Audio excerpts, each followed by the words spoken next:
I'm really excited for today's topic because it has to do not so much with what we say we want to do with podcast interviews, but what we really do. Hi, this is Kathleen Gage with Power Up for Profits and the 100 Club, where we help entrepreneurs get 100 podcast interview opportunities in a very short period of time through a very strategic approach. And it's amazing when I talk with entrepreneurs, with experts who say, I want to get on podcast shows, I want to do interviews. And yet when the opportunity is put in front of them, they do everything to sabotage that opportunity.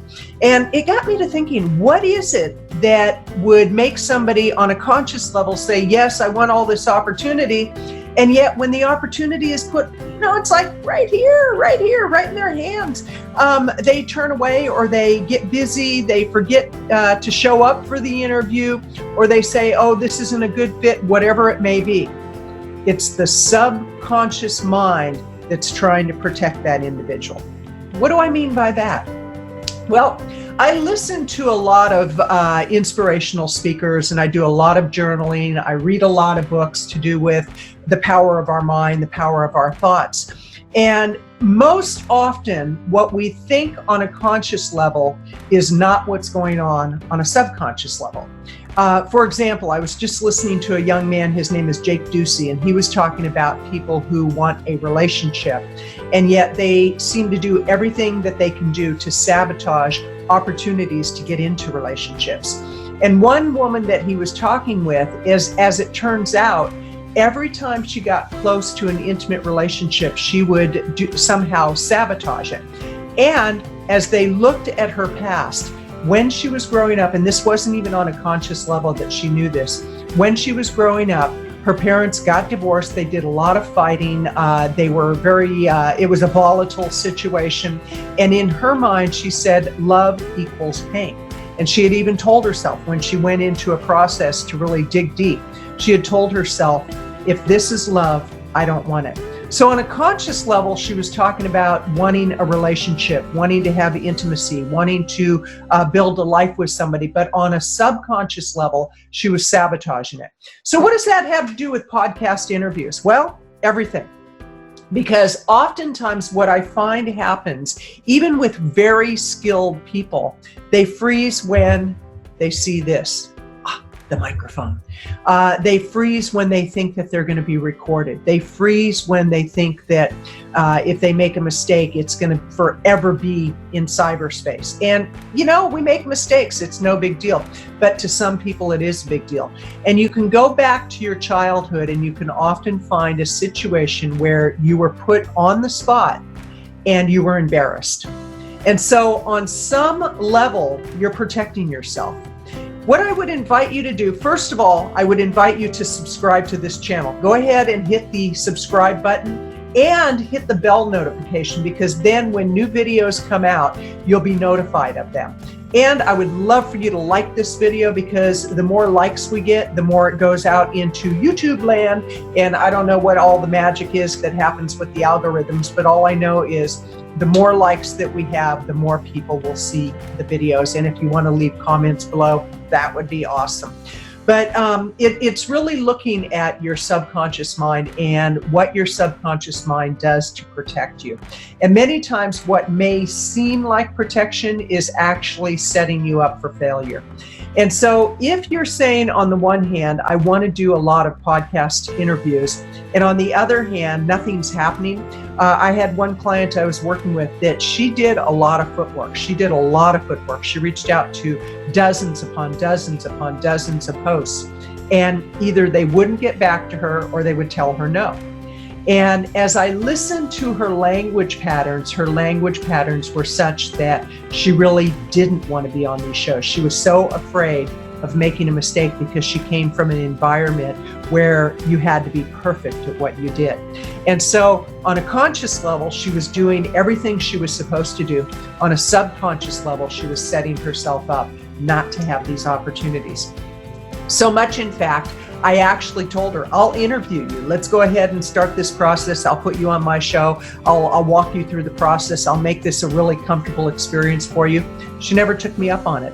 Here I was telling her, let's get you on the show. And she paid me a lot of money to teach her how to do this. And what it made me realize is that it's really important for me to vet the people that are in my programs, because if you're buying an ebook, that's one thing. If you're buying a paperback book, that's a $20 purchase. It's not that big of a deal. But if you're investing hundreds, even thousands of dollars into training, and no matter what you learn, you're not going to be successful. You really have to look at your subconscious beliefs.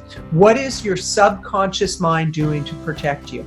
And so a few of the ways that you can really dig deep into that so that you can get podcast opportunities is, one, look at your big why. Why is it you want to get your message out to market? What's important about your message? If you're, let's say, a dog trainer and the training that you do can actually save a dog from running into the street and getting hit by a car, that's a pretty big why. If, let's say, you're a relationship coach and the strategies that you teach people can really give them an intimate level in their relationship, and you know that they have a better relationship because of it, you owe it to your potential clients to get that information out there. You owe it to the people who could be listening to the podcast to learn how to have a better relationship, to put your information out there. Let's say that you're a finance expert and you're teaching entrepreneurs how to find tax breaks, and these are legitimate tax breaks.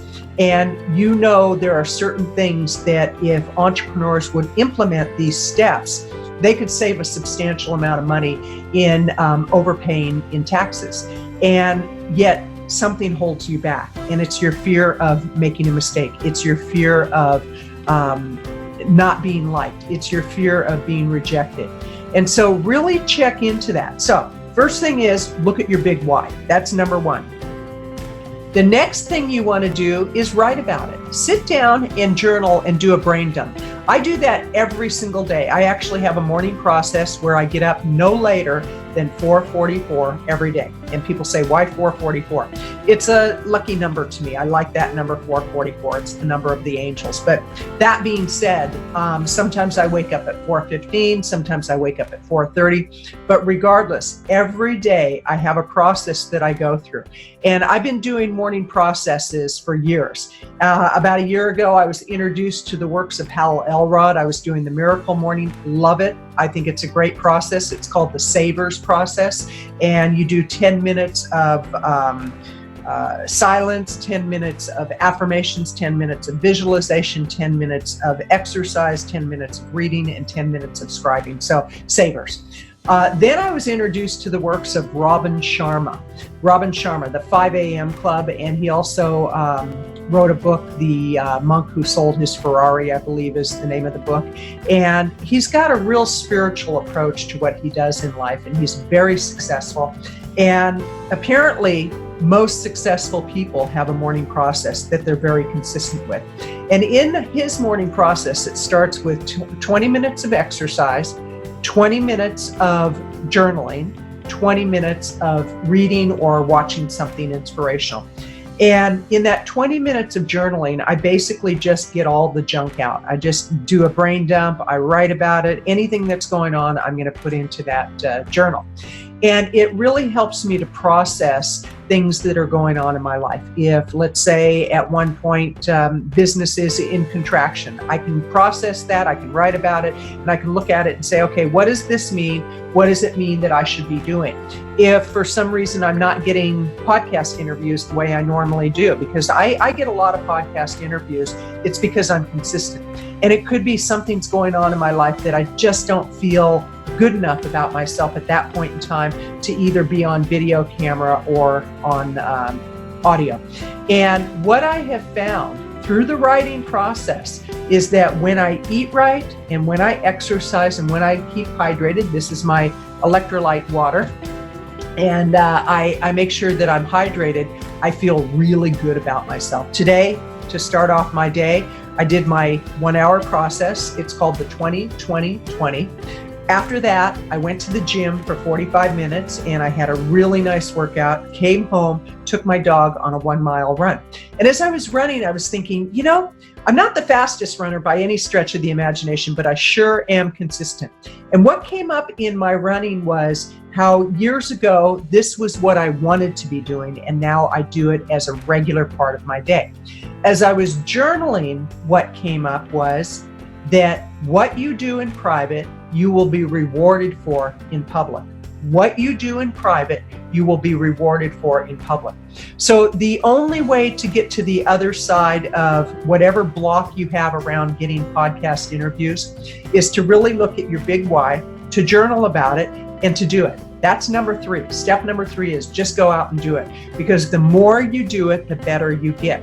I actually just got off the phone before I shot this video with a client where I'm going to a big event. There's going to be about 750 attendees, and I'm working with the trade show vendors, the people that are going to be in the trade show area, and I'm going to be interviewing each and every one of them. And I thought, that opportunity would not have come along had I not gotten really comfortable with being on both sides of the microphone. So I encourage you, look at your big why, journal about whatever's stopping you or what your goals are, because writing about what you do want can help you to get to the other side of it. And just do it. Get out there and do it again and again and again.